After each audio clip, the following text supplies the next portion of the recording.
কে বলবে আল্লাহ গো, ও আমাকে যেভাবে ধ্বংস করে দিয়েছে ওই ব্যক্তিকে তুমি ওইভাবেই ধ্বংস করে দাও। তাহলে নামাজ পড়ার পরে নামাজের পাপ নিয়ে অনেক মানুষ বাড়ি ফিরে আসে, আবার নামাজ পড়ার পরে নেকির পাহাড় নিয়ে বাড়ি আসে। তাহলে রুকু ঠিক মতো করে করা লাগবে, সাজদা ঠিক মতো করে করা লাগবে, কোরআনের তেলাওয়াত ঠিক মতো করে হওয়া লাগবে, তার সাথে সাথে নামাজের টাইমের উপরে গুরুত্ব দেওয়া লাগবে। আপনি যে নামাজ পড়েন ওই নামাজে আপনার একাগ্রতা থাকে না। আল্লাহ রাব্বুল আলামিন বলছেন, ইয়া আইয়ুহাল্লাযীনা আমানুস্তাঈনু বিস-সাবরি ওয়াস-সালাহ। আল্লাহ রাব্বুল আলামিন এই নামাজের কথা বলার আগে মুয়াজ্জিনের মাধ্যমে তিনি ডাক দিচ্ছেন, হাইয়া আলাস সালাহ, হাইয়া আলাল ফালাহ। আল্লাহ মুয়াজ্জিনের মাধ্যমে বলছে, ওরে দুনিয়াবাসী রে, তোরা যদি সফলতা পেতে চাস, তোরা যদি সফলতা পেতে চাস তাহলে নামাজে আয়, নামাজে আয়। এই বলে মুয়াজ্জিনের মাধ্যমে রব ডাকছেন তার ঘরের দিকে। এই অবস্থাতে আল্লাহ রাব্বুল আলামিন বলছেন, ইয়া আইয়ুহাল্লাযীনা আমানুস্তাঈনু বিস-সাবরি ওয়াস-সালাহ। আল্লাহ পাক বলছেন, হে ঈমানদারগণ, তোমরা নামাজে ধৈর্য ধরো আর ধৈর্যের মাধ্যমে তোমরা আমার কাছে চাও। এবার কি চাইবেন একটু পরে শিখিয়ে দেব আপনাদের। আজকে জালসার সভাপতি সাহেব আমার বাম পাশে বসে আছেন। আমি যদিও ওনার পরিচিত ব্যক্তি, ওনাকে যদি এসে আমি বলি, ভাই আমাকে 50টা টাকা দেন, তাড়াতাড়ি দেন, আমাকে বাস ধরা লাগবে, ডালখোলা ট্রেন ধরে আমি কলকাতা যাব, এইরকম করে যদি ব্যস্ততা দেখাই আর ব্যস্ততা দেখে বিরক্ত হয়ে উনি বলবেন, মাওলানা সাহেব আপনি যেভাবে ব্যস্ততা দেখাচ্ছেন মনে হচ্ছে যেন টাকা আপনি আমার কাছে জমা রেখে গেছেন, অতএব টাকা দিতে পারবো না, চলে যান, যেখানে যাবেন। এ বলে অপমান করবে কি করবে না? এ বলে অপমান করবে। আর যদি আমি ওনাকে বলি, ভাই আপনি অনেক দানবের মানুষ, আপনি অন্যের উপকার করতে পারেন, তবে আপনার নাম আমি শুনেছি আপনি অনেক উপকার করেন, অতএব আমি বিপদে পড়ে গেছি, আমি যদি বিনা টিকাটি কলকাতা চলে যাই তাহলে আমার কাছে টাকা না থাকলে জরিমানা দেওয়া যাবে না, আর জরিমানা না থাকলে আমাকে জেলখানায় যেতে হবে, অতএব আপনি আমাকে 50টা টাকা দেন। এই কথা বলে যদি আমি টাকা চাই, দেবে কি দেবে না? অবশ্যই দিবে। এই জন্য আমার রব বলছেন, ওরে দুনিয়াবাসী রে, তোরা আমার কাছে যখন আসবি ধৈর্য ধরে তোরা আমার কাছে চাইবি। এবার নামাজে দাঁড়িয়ে যাই। নামাজের আরকানের প্রতি আমরা কেমন ভাবে শিখেছি? নামাজকে আমরা কোনো আলেমের কাছ থেকে ভালো করে শিক্ষা নেইনি, আলেমকেও আমরা কোনোদিন বলতেও শুনিনি যে মাওলানা সাহেব আমার নামাজটা রসুলের নামাজ হচ্ছে কি না একটু দেখুন তো। আর নবীজি বলছেন, সাল্লু কামা রাআইতুমুনি উসাল্লি, তোমরা ওইভাবে সালাত আদায় করো যেভাবে তোমরা আমাকে সালাত আদায় করতে দেখেছ। অতএব সালাত আদায় করতে হবে রসুলের সালাতের মতো করে, আমাদেরকে সালাত আদায় করতে হবে। যদি আমরা রসুলের সালাত অনুযায়ী সালাত আদায় করে নিশ্চয় ওই সালাত আমাদেরকে জান্নাতে নিয়ে যাবে। আর ইচ্ছা অনুযায়ী যদি ঠিকই মুক্তা নামাজ পড়ি, সামনে কয়েকদিন পরে রমজান মাস আসছে, এখন থেকে মসজিদের হাফেজ নির্বাচন শুরু হয়ে গেছে। যেই ইমাম যত স্পিডে নামাজ পড়তে পারবে সেই ইমামের তত প্রমোশন বাড়বে। তবে একটা রমজান মাসে একই ইমামে 3 বার কোরআন খতম করে, তাহলে 10 দিনে কোরআন খতম করে তারাবির নামাজের মাধ্যমে, তাহলে কত স্পিডে পড়তে হয়। যত জোরে যে ইমাম পড়তে পারবে সমাজের বুকে তার প্রমোশন তত বাড়বে। কিন্তু অত জোরে নামাজ পড়ে আল্লাহকে পাওয়া যাবে কি যাবে না, এই ব্যাপারের শিক্ষা কোরআন এবং হাদিস থেকে নিতে হবে। আমার আল্লাহ বলেন, ওয়ারাত্তিলিল কুরআনা তারতিলা, যখন তোমরা কোরআন পড়বে তার তিল সহকারে তোমরা কোরআন পড়বে। ভাইরা আমার, বন্ধুরে আমার, আমরা নামাজে দাঁড়িয়ে যাই, আমরা নামাজে দাঁড়াই, কিভাবে হাতটা তুলতে হবে, কত দূর উঠবে, কিভাবে বাঁধবো, এগুলির শিক্ষা আমরা নিই না। এরপরেও নামাজে দাঁড়িয়ে যাই, আল্লাহুম্মা বাইদ বাইনা ওয়া বাইনা খাতায়া কামা বা'আদতা বাইনাল মাশরিক ওয়াল মাগরিব, আল্লাহুম্মা নাক্কিনি মিনাল খাতায়া কায়না কাসাউলা বিয়াজমিনা দারাসাল মাগসিল খাতায়া বিল মাই সালজি ওয়াল বারাদে। এত জোরে বলে আমরা নামাজে দাঁড়িয়ে সূরাতুল ফাতিহা শুরু করে দেই। বন্ধুরে, এত জোরে যদি আপনি আপনি নামাজে দোয়াগুলি বলেন, তাহলে আল্লাহকে আপনার ব্যস্ততা দেখানো হবে। আর ব্যস্ততা দেখানো হয়ে গেলে আল্লাহর কাছে আপনার নামাজ কবুল হবে না। এই জন্যে ভক্তি ভরে খুশু খুশু চিত্তে নিজেকে অপরাধী মনে করে মহান প্রভুর দরবারে আপনি দাঁড়িয়ে বলবেন, আল্লাহুম্মা বাইন বাইনি ওয়া বাইনা খাতায়ায়া কামা বাআত্তা বাইনাল মাশরিকি ওয়াল মাগরিবে। বুক ভরা ভালোবাসা নিয়ে, গভীর আগ্রহ নিয়ে একবারে মন থেকে আপনি কথাগুলি প্রকাশ করবেন। আর আল্লাহকে এইভাবে বলছেন, রব্বুল আলামিন, তুমি পূর্বকে এবং পশ্চিমকে যতটা দূরে তুমি রেখেছ, ততটা দূরে তুমি আমাকে আর আমার পাপকে তুমি রাখো। আবার আল্লাহকে বলছে, রব্বুল আলামিন, যেমনি জামা কাপড় ময়লা হয়ে গেলে সার্ফ দিয়ে সাবান দিয়ে ধুয়ে মুছে পরিষ্কার করা হয়, ঠিক তুমি আমাকে আমার পাপ থেকে ধুয়ে মুছে পরিষ্কার করে দাও। এইভাবে আল্লাহর কাছে আপনি বলছেন। এরপরে আমরা নামাজে দাঁড়িয়ে বলি, বিসমিল্লাহির রহমানির রহিম। যদি আমরা তেলাওয়াতটা এভাবে করি তাহলে আল্লাহ রসুলের পদ্ধতি অনুযায়ী হবে না। কিভাবে পড়ি আমরা নামাজে দাঁড়িয়ে? আলহামদুলিল্লাহি রাব্বিল আলামিন আর রহমানির রহিম মালিকি ইয়াউমিদ্দিন ইয়্যাকা না'বুদু ওয়া ইয়্যাকা নাস্তাঈন ইহদিনাস সিরাতাল মুস্তাকিম সিরাতাল লাযিনা আন'আমতা আলাইহিম গায়রিল মাগদুবি আলাইহিম ওয়ালাদ-দাল্লিন। এইভাবে আমরা পড়ি।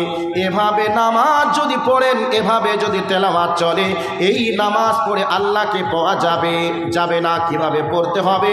তেলাওয়াত করতে হবে তারতিল সহকারে, পরস্পরতা বজায় রেখে। এবার আপনি বলবেন, আলহামদুলিল্লাহি রাব্বিল আলামিন। মানে হলো আপনি একটা বাচ্চা 2-2.5 ঘন্টা থেকে একটা বাড়ির উপর আছে। এই বাচ্চাটা একটু বলে ভাই দাও একটু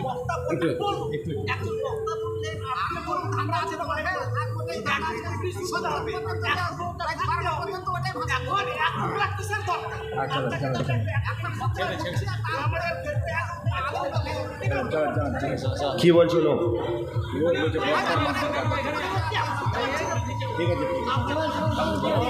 আচ্ছা, একটা বাচ্চা হারিয়ে গেছে অনেক কয়েক ঘন্টা থেকে। বাচ্চাটা কান্না করছে। যদি কারোর বাচ্চা হারিয়ে যায়, কার বাড়িতে আছে? কার বাড়িতে আছে? মুরসালিমের বাড়িতে আছে। খাগড়াপাড়া মুরসালিমের বাড়িতে আছে। আপনারা গিয়ে বাচ্চাটাকে নিয়ে আসুন। যার বাচ্চা হারিয়ে গেছে মুরসালিমের বাড়িতে আছে, বাচ্চাটা আপনি নিয়ে আসুন।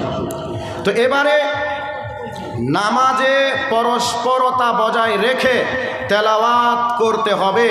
সূরাতুল ফাতিহা এমন একটি সূরা, যেই সূরাটি অবতীর্ণের সময় মিস্টার ইবলিস চোখের পানি ছেড়ে দিয়ে কান্না করেছিল।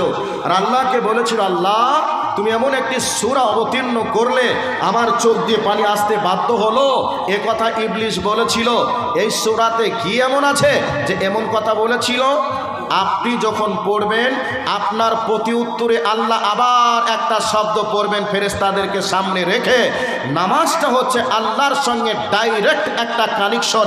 আপনি আল্লাহকে বলবেন, আল্লাহ আপনার পাল্টা উত্তর দেবে। আল্লাহর কাছে আপনি চাইবেন, আল্লাহ আপনাকে দিবেন। তো এই সময় যদি আপনি আল্লাহকে ব্যস্ততা দেখান, তাহলে আল্লাহ আপনার উপরে নারাজ হবে কি হবে না? এবার আপনাদেরকে বলছি যে নামাজে দাঁড়িয়ে কিভাবে পড়ব। আলহামদুলিল্লাহি রাব্বিল আলামিন। থেমে গেলাম। এই অবস্থায় ফেরেশতাদের সামনে আল্লাহ রব্বুল আলামিন বলেন, হামিদানি আব্দি, আমার বান্দারা আমার প্রশংসা করেছে। আমি হলাম আসমান এবং জমিনের মালিক। আলহামদুলিল্লাহি রাব্বিল আলামিন। সমস্ত প্রশংসা রব্বুল আলামিনের জন্য। এই আয়াতটা যখন আমরা পড়ি, আল্লাহ রব্বুল আলামিন ফেরেশতাদেরকে বলেন, ও আমার ফেরেশতারা, আমি যে প্রশংসার মালিক আমার বান্দারা স্বীকার করেছে, তোমরা সাক্ষী থেকো। এবার আমরা বলি, আর রহমানির রহিম, পরম করুণাময় অসীম দয়ালু আল্লাহর নামে শুরু করি। এ কথা যখন আমরা বলি, এই অবস্থায় ফেরেশতাদের সামনে রব্বুল আলামিন বলেন, আসনা আলাইয়া আব্দি, আমার বান্দারা আমার প্রশংসা আদায় করেছে। আমি হলাম পরম করুণাময় অসীম দয়ালু। আমার বান্দারা আমার বৈশিষ্ট্য, আমার সিফাত বর্ণনা করেছে।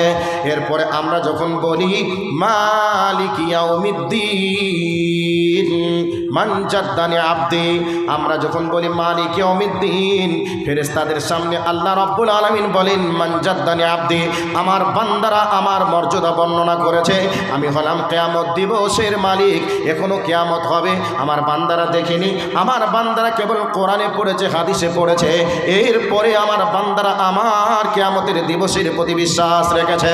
অতএব ও আমার ফেরেশতারা, আমার বান্দারা আমার কাছে যা চাইবে আমার বান্দাদেরকে দিব, তোরা সাক্ষী থাক। এই অবস্থাতে আমরা বলি ইয়্যাকা না'বুদু ওয়া ইয়্যাকা নাস্তাঈন, আমরা আল্লাহকে বলি রব্বুল আলামিন, আমরা কেবলই মাত্র তোমার ইবাদত করি আর তোমারই কাছে সাহায্য চাই।